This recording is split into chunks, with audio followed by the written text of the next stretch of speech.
getting really close with them and understanding exactly the problem sets that they have every day is like step one, two, and three. Like that's really what you need to nail first. Welcome back to another installment of the Next Gen Case Study Series. On today's episode, we have Sage Wohns, who is the CEO and founder of Jericho Security, a New York-based cybersecurity startup focused on using artificial intelligence to combat generative AI-powered phishing attacks. Prior to founding Jericho in 2023, Sage was the CEO of Agolo, where he worked on natural language processing technologies, which is why we're excited to have him on the show. Sage, welcome to the program. Thank you, Devon. Excited to be here. Yeah, I'm particularly excited to hear about some of this AI stuff that you're working on with the phishing attacks. There's been a lot of stuff in the news, so I think that we're going to have a great conversation about that. Before we dive into it too far, though, I'd love to kind of start with, who you are, where you came from, and what kind of led you to be the CEO and founder of Jericho Security. Absolutely. I grew up in the Seattle area. One of the great things about being in Seattle is you're under the shadow of Microsoft, which meant that there was a lot of computer science initiatives for everyone from middle school to high school. So like the 90s equivalent of a lemonade stand was oftentimes building business, like building websites for local businesses. So that was my first business. So I was a kid. I had learned programming at University of Oregon summer computer camp and built businesses for local pizza shop, local law offices, healthcare institutions. And the height of that career as a preteen was being flown in to do a website for a consulting agency in San Francisco. And I don't think they knew that they had hired like a teenager at that time. So that was the first business. But Webflux custom publishing, they'll my parents remind me about that, but not too many other folks remember that. But then fast forward to I went to University of Chicago, and then I worked at Rakuten, and then I went to Columbia. And at Columbia, I was introduced to Kathy McEwen's lab, who's the inventor of summarization, and built a Golo out of Columbia. They were our first investor, and we really focused on machines that could read and write. And with that sort of technology, we created the largest producer of summaries for voice systems like Google Assistant and Alexa. And we grew that out across media, finance, and then the DoD. And the DoD ended up being our largest customer at Agolo. And really, I saw an immense opportunity in leveraging machine learning systems for the government. And that's really where the idea from Jericho came from, seeing how algorithms are being used there, being introduced to the algorithmic warfare division. And then GPT-3 came along, and then all of a sudden, science fiction was in everyone's hands. And I remember an investor told me that the thing that they were really scared of now wasn't quantum computing anymore that could crack passwords. They were scared of a system that can attack and learn from its attacks until it breaks through. And a light bulb went off in my brain. I was like, that's the next big opportunity. And so I brought that to my CEO group in New York, and Tim Wong, my co-founder here, pulled me aside and was like, that's not just like a scary idea. That's an immense business opportunity. So let's do that. So it took about 6 months to be able to found Jericho Security. We incorporated about a year and a half ago, launched product like earlier this year, end of last year. And since then have been off to the races. And we're about to announce some really great client growth, but we are now 15 people. We've raised about 5 million. And I won't share the revenue numbers or the number of clients here, but it's been a real rocket ship and been incredibly fun. One thing that I've seen in the celebrity entrepreneur ecosystem is the advent of AI technologies, tools, automations, all these things, and how we are about to see billion-dollar companies built on the back of 1 to 3 person teams. And I'm getting a sense, Sage, that the work that you've done, this seems like impossibly fast for you to go from idea a year and a half ago to fully funded revenue model, customers in place. growth that is obviously very promising in terms of like where the business is going. I can see the excitement just in what you've shared so far. Uh, how how has your approach to this helped make that rocket so fast? Like like how are you getting to market so quickly with such a simple idea? Yeah, every step of the way has been revolutionized by generative AI, Frank. Um, the product creation elements, coding is the statistic that Amazon shared was, um, I believe, like 75% of like more efficiency driven through generative code production. Just that means years and years of programming has been fast tracked. So that's one. Like the actual creation of product is much faster. And then once you have that product at market, those feedback cycles are even faster now because all the client engagement is really what generative AI is great at. Marketing, copy, we still need a marketing person to be able to oversee it now. Mhm. But you can create generative ads that can adapt based off of what people are interested in. And at the same time, you can do the same thing with outreach mechanisms too. Everything from emails to cold call to, texting is all, 10 times faster, at least actually 10 times used to be the bar. Now I think it's 100 or 1,000 easier with a generative AI backend. So all of those client engagement systems, all of those like product creation elements have been at least 10x with generative AI. What took years and years and years before now takes months to weeks. If not hours or days. Very true, very true. The creation of the prototype honestly took hours. Mhm. That's what we started with, and then building the front end and all of that took longer. But getting that client feedback to really iterate on it was the part that should have taken years, plural. Yeah. We're going to see many billion-dollar companies founded with generative technologies now. We've Yeah, seen that ramp not only ourselves but with other partner companies.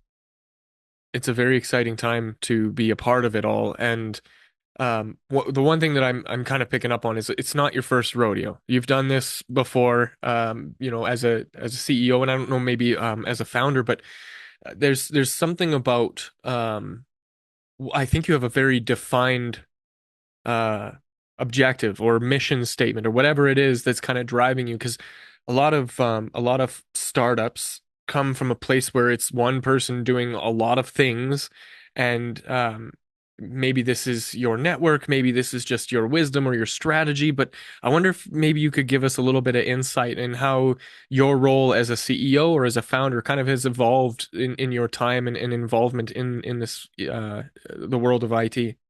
Absolutely, yeah. So being in the trenches the first time, you start making lists. Not only lists of goals, but also lists of people who you Mhm. want to work with the second time around. And oftentimes, money can't buy the attention of these people. It's Right. it's it's got to be relationships that you build over time. And so with that, like as soon as I came into this, it's the reason why I co-founded this with Tim. I remember meeting him for the first time, being like, "This guy is super impressive. I want to work with him." Same thing with the people that I brought on board for sales, for marketing, for engineering. Everyone is just like from a wish list. But also, you've given it enough thought that you have like the checklist of things that you want to accomplish, and you know what sort of like pitfalls there are. I remember like one of the first conversations I had with Dan, our CTO and co-founder, was like the crucible, moment for us is when we move from founder-led sales to professional sales.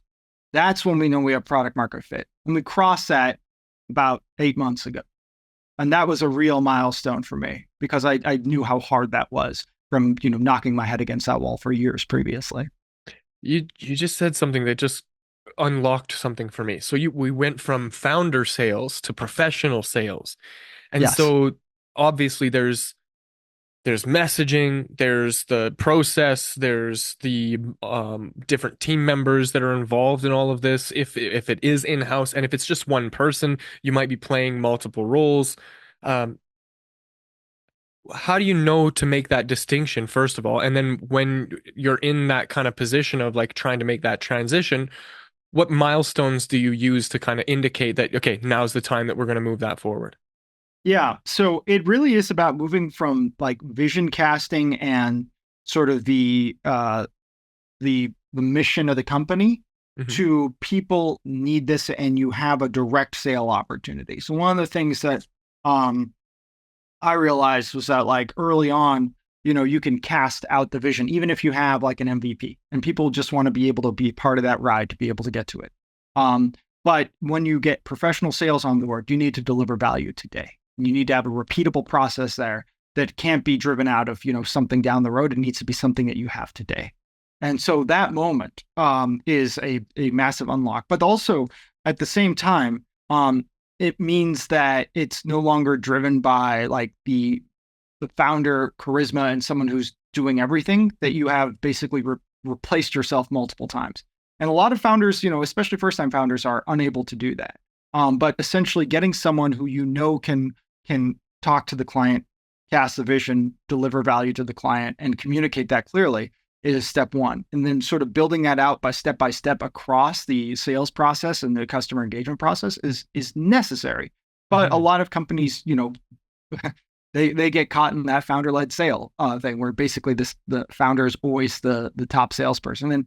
And that, that will be true for a long time, but the faster you can scale up that operation, the better the company does. So, like this whole sales engine is such an iterative process because a lot of it is discovery on messaging and communicating the right ideas to the right people, finding the right Yeah. vertical, who are you serving, what are you serving them with, that type of thing. What do you look for to indicate that you're on the right path, and what kind of indicators exist that tell you that you're going the wrong direction? Yeah, absolutely. It's about the process and sort of the commonalities between each step of the clients that you meet. Everyone starts with a hypothesis, and the ability to admit that you're wrong is probably the fastest sort of iteration there, because you're not going to be 100% right, on all of this. And the sooner you notice where there's nuances there, inside of like the ICP list of what you're looking for, the faster you can adapt, the faster you can do that. So we were very lucky because like the area that we're in, there's a very defined, persona, ICP, people that we're talking to, and they're very well established, and we can get to know them really well. They operate as a consortium. So I that's the first check mark. But the sooner you look a little bit deeper and realize that, the titles might be the same, operationally they might be the same, the industry might be the same, and the company size might be the same, but other nuances inside of that, like the makeup of the company, the location of the company, and maybe even like the specific industry inside of the vertical. So the closer and closer you look, by getting in deep with those clients, the faster you will learn and the faster you'll be able to repeat that process. And that's the founder's job. That's something the founder needs to unlock first. And then once you unlock that, you can scale that go-to-market team around that exact focus on that exact type of customer. There's a, a very clear similarity to the ready, fire, aim method, where you Yes. you build something, you get as ready as you can, right? You don't overthink it, don't plan too far ahead of yourself, just get something that Yes. works, right? Minimum viable. And then Yeah. from there you fire and see where it lands. And there's this need to be nimble in that space when you are iterating, when you are trying to um, find what works. And I love that you point at immediately, like the first thing is you got to know that you're not right, and you got to Yes. disconnect yourself from being right because it will hinder that discovery. Absolutely. Yeah. And also one of the things is like planning versus just dreaming, because like one of the things that I talk about with my co-founders all the time is basically like, what could go wrong here? Like we might be right today, but like what could go wrong? And just imagining that. So when something does come up, you are fast on your feet to be able to adapt. That sort of speed is necessary for success here. Yeah, the contingencies or the backup plans or the redundancies Exactly. that you build in. These are all key parts of it. So Sage, let's zoom out for a second because we've been focused on the sales part of this thing. Um, from a top down perspective, what does that customer experience map look like in terms of like, point of discovery? How are you finding the right people? Is all of your efforts outbound, or do you rely on inbound? Is it a referral thing? How does that all look? Yeah. So one of the things, again, second time founder lessons, is that there are immense channel opportunities here, and those are great. But what from the first step, you have to get as close to the customer as possible to really understand them. So even though we are very channel like focused and working with a lot of partners, the first clients we won, and I made sure that we get very close to those CISOs because they're experts in this domain, and they're like absolutely have decades and decades of experience of this. They've seen many companies come through the door. So getting really close with them and understanding exactly the problem sets that they have every day is like step one, two, and three. Like that's really what you need to nail first. Um, and then once you really understand that, you know, you start scaling specifically for us into partners and more opportunities there because now I know the customer and I just need to be able to make sure that that partner also knows the customer and can deliver that same sort of value with us. How do you do that with a stranger? Because that's one thing that Yeah, a lot of small startups or businesses really struggle with is like, yeah, I can, I can call up my, church group, or I can hit up mom and dad or whatever. You know what I mean? Like there are people that that you can get close to and go deep with. But then yeah, when you're trying to connect with strangers, there's this weird kind of, hey, I'm trying to get some money from you, but also I can help you solve a problem.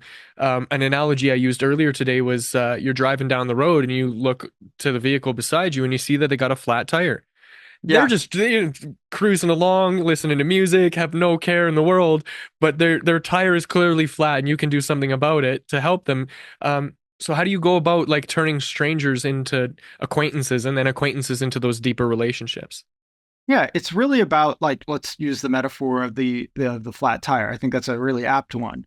Um, about I remember actually this so having a flat tire driving along, and then a friendly person came up next to us and was pointing it out, and it, we were like, it's okay, we have run flats on this, Yeah. but that person is a good person, and that person just earned my trust because they didn't get anything from pointing out that flat tire. So for us, it's really about communicating that value right up front and just being Mhm. like, hey, we know that the phishing simulations and the training, are you happy with those? Because a lot of the other CISOs that we work with are complaining that it's stagnant, that they're no longer realistic, that they don't really, people aren't engaging with them. And we can help with all three of those. Yeah, so philosophically, leading with value, the law of reciprocity, all that kind of stuff. But then tactically, this looks like what? Content online? Like, do you have webinars? Do you do interviews? Do you like what's the Yeah. tactic behind the motivator? One of the great things about working in security is that there's a lot of collaboration. Okay. So one of the things that we did, we wanted to earn the trust of CISOs. So we get them together and we have joint events where we can just share common findings and attacks that we experience, but you might want to watch out for too. So building that network of security experts and then bringing them all together and having direct communication, even if it doesn't have to do with generative attacks, but let's I'll be honest, like a lot of it does now because everyone is getting attacked, and then an attack novelty is just wild. Every day we're seeing new forms of attacks being perpetrated. But getting that group together, getting them to discuss and share their findings and understanding of their own things is mutually beneficial for everyone involved. Not all industries or not all like professionals are like that. But security is where that Mhm. information sharing and that mutual respect is paramount. So everything's running. You've assembled a team. We have a really clear path for people to follow to get to the solution that you provide. What are you aiming at? What are some of the big goals that are on the horizon for Jericho? Yeah. So it really is building out like more and more of exactly what we're discussing. Like I am constantly involved with the customer asks and building out more and more, of our team to be able to have more touch points with the customer. Like Mhm. right now, we're a year and a half old. We have a really mature like go to market engine, but most of the marketing is done by myself and an intern. Like that's that's it right now. So building that out and making sure that we have the scale to be able to meet the demand and facilitate those discussions is exactly what we're focused on now. So one, customer engagement specifically with marketing. Two, like product. We're seeing, right now we have email, we have SMS, we have voice and deepfakes in the labs, but we're seeing new forms of attack every day, like I said. There's code-based attacks, which are really fascinating. There's data poisoning. And building out modalities across those is part of our mission set because we want to make sure that we are here to protect the world from these new forms of generative attacks. And then directly addressing that mission, once we get to data maturity on the attack modeling, we release our blue teams. Now we have the early versions of some of those out now testing with clients, but we want to scale that offering to everyone. So what sorts of challenges or bottlenecks or friction do you think you're going to encounter along the way? Even with a co-founding team of 3, like it's not enough. We need a lot more. We need a lot more people to be able to do this. So, I understand the point of the now with generative AI, we have many more customer touch points, but still, overseeing a lot of that AI is still necessary. The Right. autonomous agent side of it is possible, but there's no substitute for human interactions at this point. For example, flying to Chicago early next week to be able to lead one of the security discussions. Right. And then shortly after that, I'll be in San Antonio for another one. So just about once a week, I'm on a plane meeting with people face to face for that. Maybe AI can do that one day, but Right. just not yet. Yeah. I love this premise. People are fearful of AI taking over or taking away jobs. And I'm going to make the assertion that it's not the AI that's going to take away the jobs. It's the people who are capable of using the AI that's going to take away the jobs from the people who are unwilling. And we've seen this happen in many, many revolutions of new technologies or new advancements. You see people who kind of get cemented into the old ways of doing things and aren't flexible or malleable enough to move into where the direction of the economy is going. And we want to do our jobs more effectively, more efficiently, more whatever. And I think having these tools makes that possible. So it's really cool that you kind of point at, hey, no, actually, in spite of the fact that we are in a place where AI, generative AI, and all these tools exist and we are leveraging them, we still need talent. We still need human beings to drive the machines. I love that that's a part of it. Absolutely, absolutely. Those human beings are more important than ever, because immediately you have an infinite number of underlings that can go operationally execute things, but you still need to have that brain to be able to, point them in the right direction. Right. At the end of the day, we're still humans doing business with humans. Exactly, Yeah. exactly. At least for now. Yeah. This has been really cool, Sage. I appreciate how generous you've been with your time and your insight here. To kind of wrap the conversation up, I wonder if we can leave on a high note here. If there was somebody out there who's also up to it, they're trying to create things or build a business and they're facing some challenges, what kind of advice would you offer somebody like that? Yeah, absolutely. So for someone else who's similarly doing this, I think one of the great things is you've got to talk to the experts, and there's no substitute for in person. So like let's why I'm hopping on a plane for these security conversations constantly. If you're interested in an area, hop on that plane, talk to that person in person, and that way you can have a next level conversation. Very, very powerful advice, especially in the age of AI. Exactly, exactly. This has been great. If somebody wanted to reach out to you, Sage, to pick your brain further or perhaps work with you, what's the best way for them to do that? Sage at jerichosecurity.com. Cool. We'll make sure to link to all that stuff in the show notes just in case somebody watching or listening wants to reach out to you and they can do it easily that way. On that note, if you want to get in touch with me and my team for any of your marketing or AI needs, you can visit nextgengrowth.com. Otherwise, that's it for this conversation. Thanks for joining us, and I will see you in the next.